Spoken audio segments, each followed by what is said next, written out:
The U.S. Marines and the Afghan soldiers are trying to spread their presence in the city of Marja. They are still receiving sporadic gunfire from the Taliban. It is expected that there are still hundreds of them out within the city, sporadic different parts of the city in Marja, and that they will face resistance.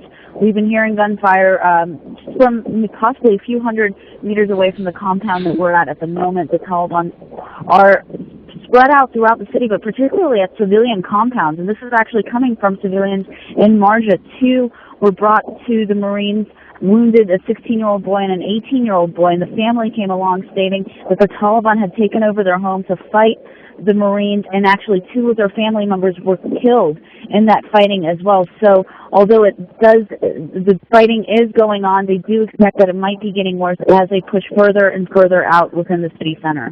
This is the last Taliban stronghold in Helmand province. This is a very large city, one of the largest cities in Helmand, and it's a moneymaker for the Taliban. It's estimated that they make around $200,000 a month alone when it comes to the narcotics industry.